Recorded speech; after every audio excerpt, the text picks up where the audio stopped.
일반적으로는 통역대학원에서 공부를 한 사람을 통역사라고 하는 것 같아요. 그래서 학교 졸업을 하게 되면 이 사람의 이력을 보고 연락이 가서 일을 받아서 일을 하게 되고, 기본적으로는 한국에 있는 통역대학원에서 공부를 한 사람, 그래서 졸업증이 곧 통역사의 자격증이라고 보는 게 가장 일반적인 시각인 것 같아요.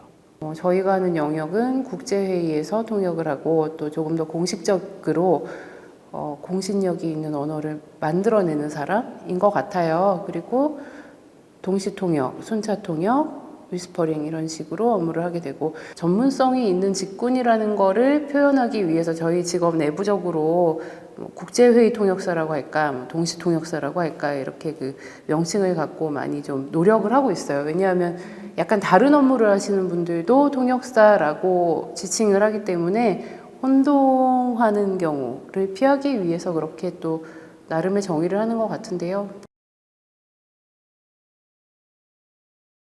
분야는 너무 다양하고요. 이제는 통상, 투자, 금융, 다양한 국제회의, 그 주제에 따라서 뭐 요즘은 ESG도 굉장히 핫한 것 같고, 의학 분야, IT 분야, 뭐 다양한 분야가 있는데 긴밀한 면담일수록 자료가 없죠.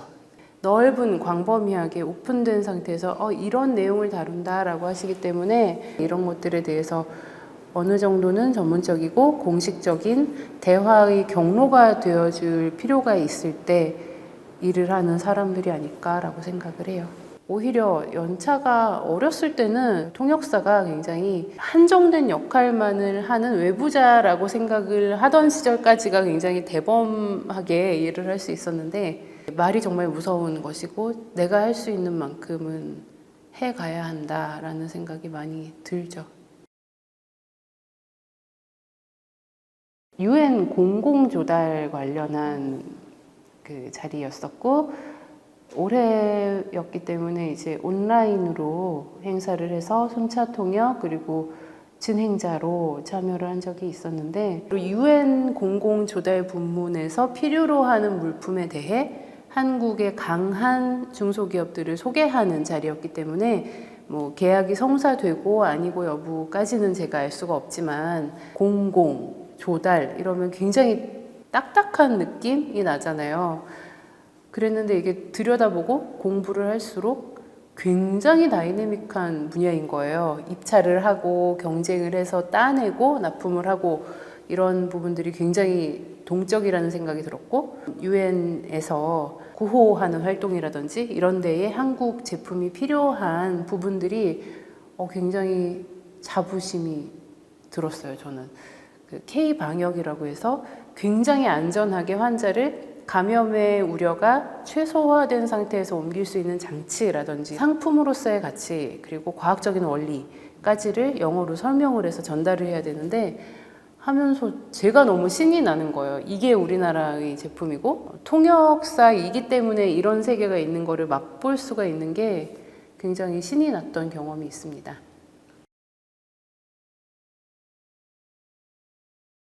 특정 분야의 상품이 들어오거나 나가는 경우에 대해서 해당 국가 내지는 해당 지역의 법령에 대해서 설명해주는 세미나 같은 것에 동시통역 또는 순차통역으로 참여를 하고 있죠. 굉장히 구체적인 기술이나 제품과 관련된 국제회의인 경우도 있는데 열심히 공부를 해야 되고, 통역사도 또 해당 담당자분들도 그걸 너무 잘 아시기 때문에 거의 과외처럼 가르쳐 주신 분도 계셨어요. 대학원생 때는 바이어 상담 통역 아르바이트를 했었는데, 이제 지금은 세미나실에 가서 통역을 하게 되는데, 그 세미나실로 들어가기 위해서는 그 부스들을 이렇게 보면서 다니잖아요. 굉장히 이제 힘이 나요. 상담회장에 가면 그때만 일을 하는 분들이지만 굉장히 이 회사에 대해서 그 며칠간의 인연에도 애사심을 갖고 일을 하고 더 잘하고 싶던 시절이 있었어 하면서 굉장히 힘이 나요, 저는.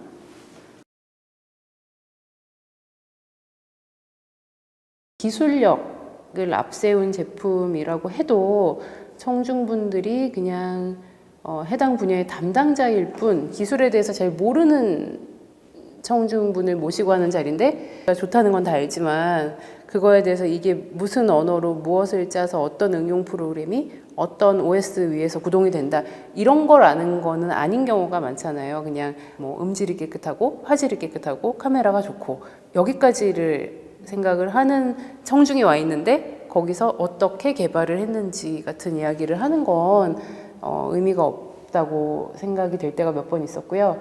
K-푸드 관련해서도 한번 통역을 했었는데 이런 분야는 중국 쪽 바이어하고 서구 바이어분들이 관심 있는 음식 자체가 다르더라고요. 그래서 그런 것들에 대해서도 더 구체적으로 파악을 하면 전략을 수립하실 것 같고 또 저는 말을 하는 사람이니까 영어로 발표를 하시는 분들도 요즘은 정말 많잖아요. 영어를 빨리 하면 잘하는 걸로 생각하시는 분들이 많은데 영어권 분들이면은 뭐 빠르게 이야기하나 느리게 이야기하나 다 알아들으시겠지만 영어는 영어권 사람이 아닌 사람들 간의 소통을 위해서 이렇게 많이 쓰이고 있잖아요. 그래서 빠르게 이야기하실 필요가 없는 것 같습니다. 그냥 준비한 내용을 토대로 또박또박 하시면 모두가 진짜 우리나라에 대해서 관심도 많고 하기 때문에 천천히 쉬운 표현으로 이야기를 하셔도 얼마든지 돋보일 수가 있는 것 같아요. 또 우리나라 분들이 무대 공포증 있잖아요. 나오면 말씀이 빨라지는데 그 전까지 너무나 편안하시던 분인데 5, 4, 3, 2, 1 큐 하면 고라니 표정이 딱 되면서 말이 확 빨리 나오는 거예요. 그런 것 좀 긴장을 안 하셔도 우리나라는 너무 매력적인 나라고 선보일 게 너무 많기 때문에 얼마든지 외국 사람들은 귀를 기울이고 알고 싶어 하거든요. 조금 더 여유를 갖고 하셔도 좋지 않을까라고 생각해요.